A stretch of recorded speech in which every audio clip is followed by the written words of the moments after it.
కాశ్మీర్లో జరిగిన ఉగ్ర దాడులు చాలా బాధాకరమైనవి అని డిప్యూటీ సీఎం పవన్ కళ్యాణ్ అన్నారు. విశాఖలో చంద్రమౌళి మృతదేహానికి నివాళులర్పించిన అనంతరం ఆయన మీడియాతో మాట్లాడారు.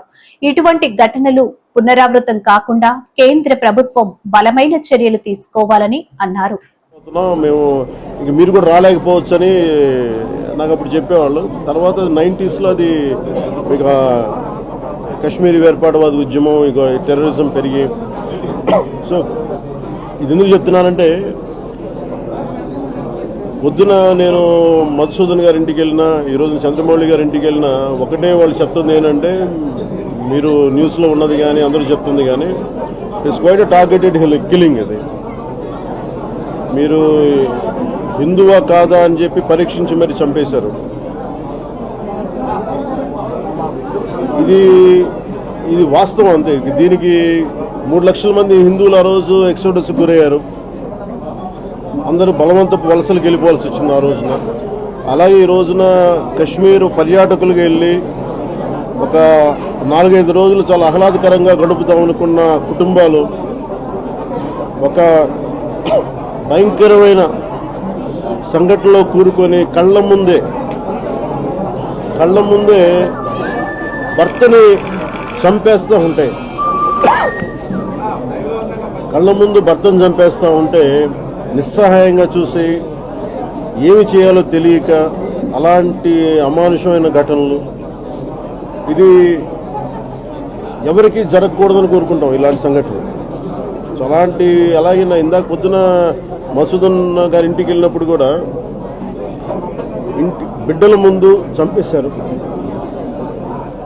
4 గంటలు ఆ బిడ్డ మా నాన్న బాగుండాలని చెప్పి గొంతు తడారిపోయే వరకు ఆ బిడ్డ ప్రార్థిస్తారే ఉన్నాడండి దేవుణ్ణి. ఆ బిడ్డకి దేవుడి మీద నమ్మకం పోయింది. దేవుడు ఉంటే నిజంగా ఇలా చేస్తాడని. అంటే అంత ఒక్కొక్క సంఘటన వింటా ఉంటే కడుపు తరుక్కుపోద్ది. అలాగే వాళ్ళు మేము నమ్మకంతో ఎందుకు ఇలా జరిగింది, ఎందుకు ఇలా అయింది మాకు అనేది వాళ్ళ బాధను వింటా ఉంటే నిజంగా ఏమాత్రం స్పందన ఉన్న వ్యక్తి ఎవరైనా సరే, చిన్నపాటి మెత్తదనం ఉన్న ఎవరైనా వ్యక్తి నలిగిపోవాల్సింది. ఇంకా నేను బయటికి వెళ్ళి వాళ్ళతో మాట్లాడిన తర్వాత నేను ప్రెస్ ముందు మాట్లాడాలనగా నాకు మాటలు రాలేదు. మధ్యాహ్నం కూడా చాలా చాలా బాధ కలిగింది. ఎక్కడో ఒక చోట దీనికి ఒక ముగింపు పలకాల్సిన అవసరం ఉంది దీనికి. ఎందుకంటే ఇది మనం ఇంక షుగర్ కోటింగ్ ఇంక మానేసేయాలి. ఇందాక ఇంగ్లీష్ ఛానల్స్ కూడా న్యూస్ అడుగుతున్నప్పుడు బ్లేమ్ గేమ్ జరుగుతూ ఉంది, లేదంటే ఇలా చేశారు అంటే మనమంతా జన్మత సాధారణ వ్యక్తులమే. మనం ఆచరించే విధానాలు, సానుకూల దృక్పథమే ఉన్నత స్థానాలకు చేరుస్తుంది. నా జీవితంలో ఏ రాజకీయ నాయకుడు చూడనన్ని సమస్యలు చూశాను. ప్రతి సంక్షోభాన్ని అవకాశంగా మార్చుకున్నాను కాబట్టే ఈ స్థాయికి చేరుకున్నా అని ముఖ్యమంత్రి చంద్రబాబు పేర్కొన్నారు. మనుషులకి ఎక్స్ట్రాడినరీ పవర్స్ ఉన్నాయి. అందరం కూడా పుట్టినప్పుడు చిన్నగానే పుడతాం, మామూలు కుటుంబాలలోనే పుడతాం. కానీ మనం చేసే ప్రాక్టీస్ కానీ, మనం బిల్డప్ చేసుకునే పాజిటివ్ మైండ్ సెట్ కానీ వాళ్ళందరినీ ఉన్నతమైన స్థానాల్లోకి రీచ్ చేసే పరిస్థితికి వస్తుంది. ఇప్పుడు దానికి ఎగ్జాంపుల్ సక్సెస్ అయిన ఏ వ్యక్తిని చూసినా సేమ్ ఎగ్జాంపుల్సే ఉంటాయి. కానీ ఇక్కడ ఇంతవరకు మన అందరం కూడా సీక్రెట్ బుక్లు ఇవన్నీ కూడా చెప్పి రెఫర్ చేశాం. సక్సెస్ అయిన వాళ్ళు ఇప్పుడు నారాయణ గారు ఆయన ఇన్స్టిట్యూట్ కానీ, నేను రాజకీయాల్లో కానీ, చిరంజీవి గారి సినిమాల్లో కానీ మేము ప్రాక్టీస్ చేశాం. ఈరోజు చిరంజీవి గారు మీరు చెప్పినట్టు ఆయన ఆ సంకల్పం చేసుకొని ముందుకు పోయారు. నేను కూడా సీఎంగా ఉన్నప్పుడు ఆయనతో ఎప్పుడు కలిసేవాడిని. కలిసినప్పుడు ఆయనలో ఒక ఆలోచన, అప్పట్లోనే నేను సమైక్య ఆంధ్రప్రదేశ్ సీఎంగా ఉన్నప్పుడు నేను బ్లడ్ బ్యాంక్ పెడతాను, మీరు నాకు కొంత స్థలం ఇస్తే అంటే, సామాజిక సేవ కోసం సినిమా యాక్టర్లు మామూలుగా సామాజిక సేవ కోసం ఆలోచించరు. అలాంటి ఆలోచన చేసిన మొదటి వ్యక్తి చిరంజీవి గారని చెప్పి కూడా నేను మీకు తెలియజేస్తున్నా. అలాంటి ఆలోచనతో ముందుకొచ్చారు. ఇప్పుడు శరణ్ గారు అయితే ఈ పుస్తకం రాసిన తర్వాత నాకు అనిపించింది, ఈరోజు మనందరం కూడా గుర్తుపెట్టుకోవాల్సింది, భవిష్యత్తులో కూడా భారతదేశానికి చాలా అడ్వాంటేజెస్ ఉన్నాయి. దానికి కారణం మీరు ఒకసారి చూస్తే 91లో ఆర్థిక సంస్కరణలు రావడం, 94, 95 ఆ ప్రాంతంలో ఐటీ ఎవాల్వ్ కావడం, ఫస్ట్ మూవర్ అడ్వాంటేజ్ మనం తీసుకోవడం. మూడోది ఇలాంటి యువత, ఇప్పుడు శరణ్ గారు ఎట్టయితే వచ్చారో ఇలాంటి వాళ్ళందరూ ముందుకొచ్చి చిన్న వయసులో అచంచలమైన ఆత్మవిశ్వాసంతో ముందుకు పోయే పరిస్థితికి వచ్చారు. ఇప్పుడు వీళ్లే దేశానికి పెద్ద ఆస్తి. ప్రతి ఒక్కరి జీవితంలో మైండ్ సెట్ షిఫ్ట్ చాలా అవసరమని ప్రముఖ నటుడు చిరంజీవి అన్నారు. మంత్రి నారాయణ కుమార్తె శరణి రచించిన మైండ్ సెట్ షిఫ్ట్ పుస్తక ఆవిష్కరణ కార్యక్రమం. ఈ కార్యక్రమంలో చంద్రబాబుతో కలిసి చిరంజీవి పాల్గొన్నారు. ఉదాహరణకి నేను చెప్పుకుంటే, నా గురించి సాదాసీదా కుటుంబంలో పుట్టి ఒక మామూలుగా ఒక డిగ్రీలో యావరేజ్ మార్కులతో చేసిన తర్వాత ఏం చేయాలి, ఎలా చేయాలి అని అనుకుంటే, నా తల్లిదండ్రులు నన్ను గైడ్ చేసేంత నాలెడ్జ్ కూడా వాళ్ళకి లేదు. అలాంటి టైంలో నాకు అనిపించింది, నాకు చిన్నప్పటి నుంచి ఇంట్రెస్ట్ యాక్టింగ్. 10th క్లాస్ చదువుతున్నప్పుడు ఒక డ్రామా వేశాను, బెస్ట్ యాక్టర్ వచ్చింది. కాలేజ్ డేస్లో ఇంకో డ్రామా వేశాను, అది బెస్ట్ యాక్టర్ వచ్చింది. అది documented, it's that full proof. So నాకు అనిపించింది, ఓహో మనలో గొప్ప నటుడు ఉన్నారనమాట. మనం కనుక ట్రై చేస్తే సినిమా ఇండస్ట్రీలో ఒక లెవెల్లో ఉండొచ్చు అనమాట. ఎందుకు వెళ్ళకూడదు మన సినిమా ఇండస్ట్రీకి అని అనగానే, ఎవరితో మాట్లాడినా సరే, ఏ సినిమా ఇండస్ట్రీ తక్కువ అనుకుంటున్నావా, నీకు తెలిసిన వాళ్ళు ఉన్నారా, నువ్వు వెళ్ళగానే పెద్ద గొప్ప అందగాడివా, నేను వెల్కమ్ చేసేస్తారా అంటూ అందరూ నెగిటివ్గానే అనేవాడు. అదే సహజం, ఎందుకంటే ఇండస్ట్రీకి వెళ్ళి పాడైపోయిన వాళ్ళు అధిక సంఖ్యలో కనబడుతున్నప్పుడు నేను ఎక్కడో లింగులు ఇటుకుమంటూ నర్సాపురం మొగల్తూరు ఆ ప్రాంతం నుంచి వెళితే కనుక ఎంకరేజ్ చేసే బయలు ఉన్నారో వెళ్ళరా అనేవాళ్ళు ఎందుకు ఉంటారు. కానీ లోపల నా తపన అంతా ఖచ్చితంగా వెళితే వెళ్ళాలి అనిపించింది. అదే విషయం అమ్మా నాన్నలు చెప్పాను. నేను మైండ్ షిఫ్ట్ గురించి మాట్లాడుతున్నాను. అమ్మా నాన్నలు చెప్తే, నువ్వు వెళితే నీకు ఇంట్రెస్ట్ ఉంటే వెళ్ళు, కానీ ఏదైనా జరగచ్చు, రేపు నువ్వు రాణించవచ్చు, రాణించకపోవచ్చు. అలాంటి పరిస్థితుల్లో టైం వేస్ట్ కాకుండా ఇంకో కోర్స్ కూడా చేస్తే, నువ్వు చెన్నై వెళ్తానంటున్నావు, నీ ఫిలిం ఇన్స్టిట్యూట్ ట్రైనింగ్తో పాటు ఇంకో కోర్స్ కూడా చేస్తే బాగుంటుంది కదా. సపోజ్ ఇది రాణించలేదు, ఇంకో దాంట్లోకి వెళ్తావు, టైం వేస్ట్ కాదు అంటే, వాళ్ళ మాట కాదలేక, ఏమో బొమ్మ పైకి సరితే కాయిన్ బొమ్మ పడవచ్చు, బొలుసు పడవచ్చు, జీవితంలో ఏది మనం ఊహించి చెప్పలేం అనే ఉద్దేశంతో నేను ఏం చేశానంటే, ICWI institute of cost accountants and works of India, ఇది ఎగ్మూర్లో ఉంటుండేది చెన్నైలో. అక్కడ నైట్ కాలేజీ చేస్తూ పగలంతరేమో ఫిలిం ఇన్స్టిట్యూట్లో ట్రైనింగ్ తీసుకుంటూ అలాగా 2 జోడు గుర్రాల స్వారీ, లేదా 2 పడవల మీద ప్రయాణం చేయడం ప్రయత్నం చేశారు. కానీ ఎక్కడో నాకు ఇష్టం లేనిది, అంతంత మాత్రంగా తప్పదని చేయబడ్డటువంటి ICWA కోర్స్ మీద నాకు నిరాశక్త కలిగింది. దాన్ని నెమ్మదిగా దానికి తెలియదుకాలు ఇచ్చేసి వదిలేశాను. ఆ తర్వాత ఫిలిం ఇన్స్టిట్యూట్లోనే నేను ఏమైనా చేయాలి, చావో రేవో బతుకో చావు ఇక్కడే ఉండాలి, మనం ఇందులో చేయాలి. ఎప్పుడైతే నేను ఒక డెసిషన్ తీసుకున్నానో, నన్ను నేను ప్రూవ్ చేసుకోవడానికి నేను కష్టపడి పనిచేయాలి, నేను ఇందులో సాధించాలి, ఏమైనా అయ్యి తీరాలి అంటూ చాలా స్ట్రాంగ్గా నేను అనుకున్నాను. మేలు రకాల విత్తనాలు రైతులకు సరఫరా చేస్తే యాజమాన్య పద్ధతుల ద్వారా అధిక దిగుబడులు కలుగుతాయని శ్రీకాకుళం ఎమ్మెల్యే గొండు శంకర్ అన్నారు.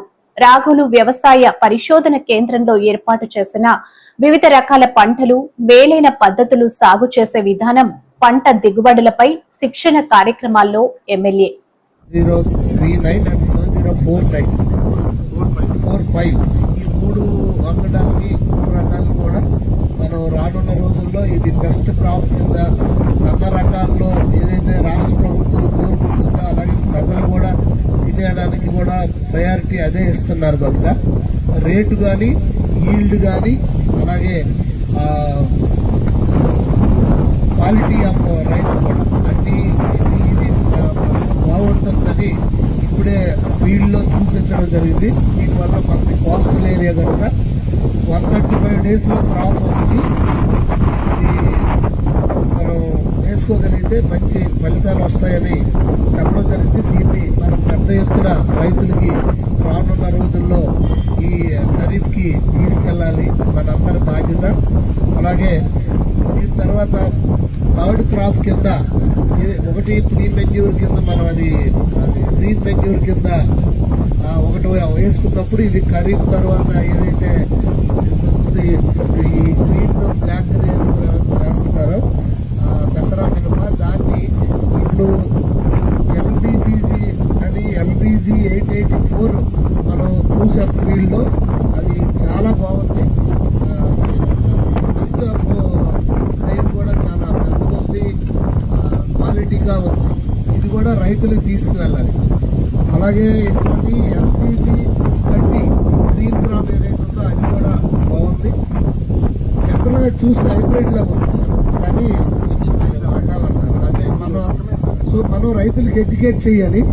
ఇప్పుడు నాకు మైస్ వల్ల జీడిఏ పెరుగుతుందని ఏదో నేను చాలా ఆనందపడిపోయాను. మొన్న మా జేడీ అగ్రికల్చర్ గారి ఆఫీసులో ఒక మేము రివ్యూ పెట్టుకునేటప్పుడు జీడిఏ పెరగాలి అని సీఎం గారు కోరుకుంటున్నప్పుడు మన మైజ్ వల్ల మనకి చాలా ఈజీ పెరుగుతుంది అని అనుకుంటే, కానీ దాని తర్వాత ఆ క్రాప్ వల్ల భూమికి కలిగే నష్టం కోసం మాట్లాడుకుంటే చాలా భయంకరంగా ఉంది.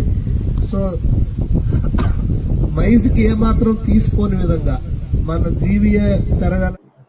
దివ్యాంగులకు ఉపకరణలు పంపిణీ చేసిన మంత్రి డోలా శ్రీ బాల వీరాంజనేయ స్వామి ఈ రోజు విశాఖలో దివ్యాంగులకు ఉపకరణాలు పంపిణీ చేసిన మంత్రి. ఈ కార్యక్రమంలో విశాఖ ఎమ్మెల్యేలు, జిల్లా కలెక్టర్ పాల్గొంటారు. కలెక్టర్ మాట్లాడుతూ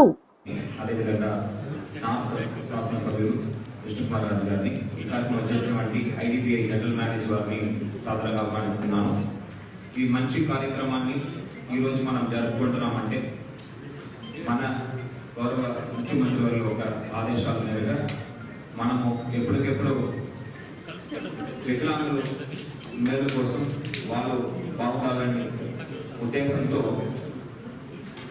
క్యాంప్స్ అనేది నిర్వహిస్తున్నాము. ఈ క్యాంప్స్ ద్వారా వారి యొక్క అవసరాన్ని పరిగణలోకి తీసుకొని ప్రైవేట్ సంస్థలతో అనుసంధానమై వాళ్ళ యొక్క సిఎస్ఆర్ కాంట్రిబ్యూషన్తో, అదేవిధంగా అలింకో వాళ్ళు ఒక సహకారంతో ఈరోజు ఈ ఉపకరణాలన్నీ కూడా మనం పంపిణీ చేస్తున్నాము. ఈరోజు దాదాపు 241 మందికి మన జిల్లాలో ఈ డిస్ట్రిబ్యూషన్ కార్యక్రమం చేపడుతున్నాము. దీనికి ప్రత్యేకంగా మంత్రివర్గకి ధన్యవాదాలు చెప్పాలి. సార్ మినిస్టర్గా ఇన్ఫాక్ట్ సోషల్ వెల్ఫేర్ డిపార్ట్మెంట్తో పాటు different able welfare and senior citizens department కూడా మన ఇన్ఛార్జ్ మంత్రివర్గలే హ్యాండిల్ చేస్తున్నారు. సార్ ఒక లీడర్షిప్లో చాలా క్యాంప్స్ మనము నిర్వహిస్తున్నాము. ఈరోజు ఇలాంటి ఒక పెద్ద కార్యక్రమం నిర్వహించడం కేవలం సార్ ఒక కృషి వల్ల అని ఈ సందర్భంగా అందరికీ తెలియజేస్తున్నాను.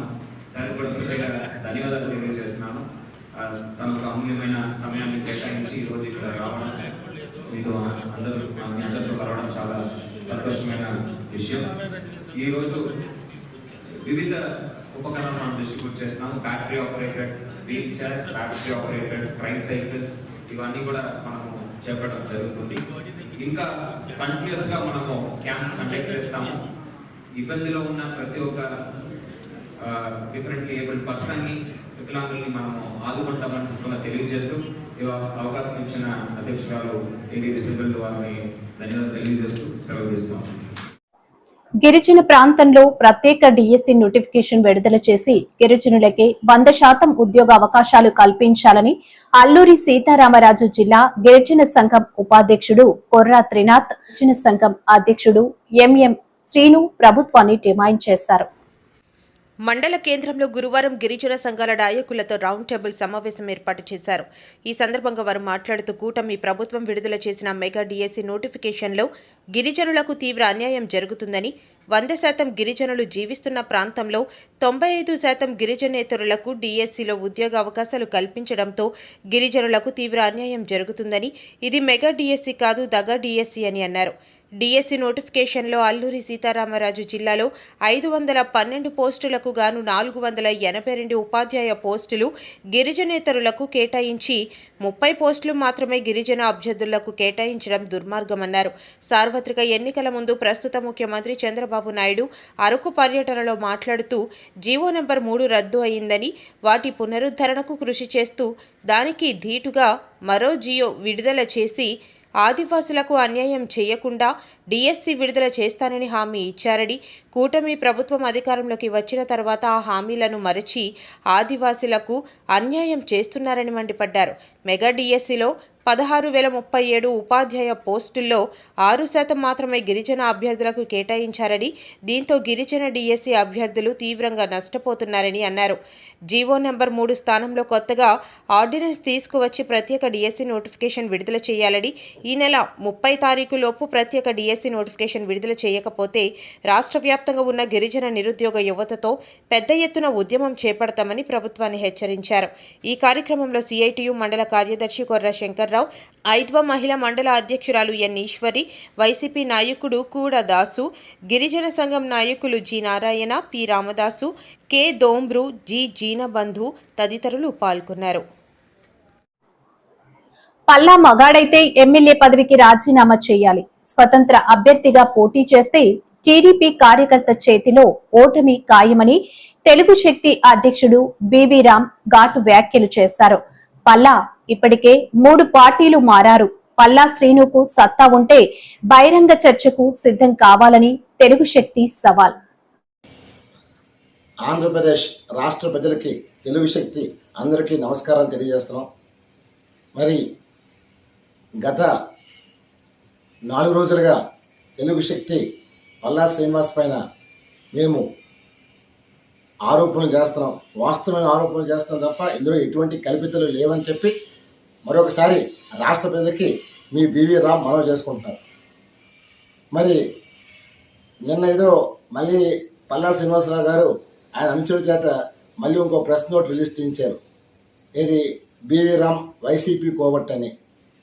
మరి చంద్రబాబు నాయుడు గారు మరి గత 5 ఏళ్ళలో జగన్ ప్రభుత్వం పైన తెలుగు శక్తి దండయాత్ర చేసింది తప్ప ఏనాడు మేము వైసీపీకి భయపడలే. మరి ఈరోజు అతను వైసీపీ కోవట్ అంటంలో మరి ఆయన స్ట్రాటజీ ఏంటో అర్థం కావట్లేదు. మరి ఈరోజు నా గురించి తప్పుగా నేను మాట్లాడిన మాటలు అన్నీ 100% వాస్తవాలే తప్ప కల్పిత చేయట్లేదు. ఈరోజు మీకు నాకు గ్యాప్ క్రియేట్ చేయడం కోసం వీళ్ళు తాపత్రయపడ్డారు తప్ప వాస్తవాలు మీ జోలికి రావట్లేదు. దాని నేను ఒకటే చెప్తున్నా రాష్ట్రులందరికీ, ఈ మనిషి తెలుగుదేశం పార్టీలో ఉండి 2009లో ప్రజారాజ్యం పార్టీకి వెళ్ళి వైశాఖ ఎంపీగా పోటీ చేశారు. నాడు ఓడిపోయాడు, చిత్తుగా ఓడిపోయాడు. మరి 2019లో మరి ఇతను పోటీ చేసినప్పుడు నిజంగా ఇతని మీద అంత అభిమానం క్రేజు ఉంటే మరి గెలవాలి కదండి. మరి ఎందుకు జగన్ గాలిలోనే గెలవాలి కదండి. మరి మంత్రి అచ్చెన్నాయుడు గారు అక్కడ ఆ జిల్లాలో జగన్ గాలి మీద గెలిచారు. మరి గంటా శ్రీనివాసరావు గారు గెలిచారు. మరి వీళ్ళెందుకు ఓడిపోయారు? ప్రజల్లో అంత అభిమానం ఉంటే ఏదో మాయమాటలు చెప్పి కాలం గడిపొచ్చారు. అలా తెలుగు శక్తి ఎప్పుడు మేము చంద్రబాబుకి తెలుగుదేశం పార్టీకి మద్దతుగా ఆ చంద్రబాబు అభిమానిగా నేను జగన్ పై యుద్ధం చేశాను తప్ప ఏనాడు నేను ఎవరికి తలంచలే. మరి నేను ఒకటే కోరుతున్నాను, పల్లా శ్రీనివాస్ నిజంగా మగాడైతే నీ ఎమ్మెల్యే పదవికి రాజీనామా చేసి ఇండిపెండెంట్గా పోటీ చేసి గెలవగలవా అని నేను ప్రశ్నిస్తున్నాను. తెలుగుదేశం కార్యకర్త చేతిలో ఓడిపోవడం తథ్యం. ఒక కార్యకర్త చేతిలో ఓడిపోయి నువ్వు ఈరోజు నా గురించి మాట్లాడుతున్నావంటే నీ అంచుల చేత దయ్యాలు వేదాలు చెప్పినట్టుంది. అందువల్ల నేను ఒకటే చెప్తున్నాను, టీడీపీ రాష్ట్ర అధ్యక్షుడిగా ఏనాడైనా గంభీరంగా స్టేట్మెంట్ చెప్పిన దాఖలు ఈ 10 కనపడ్డాయి అడుగుతున్నాను.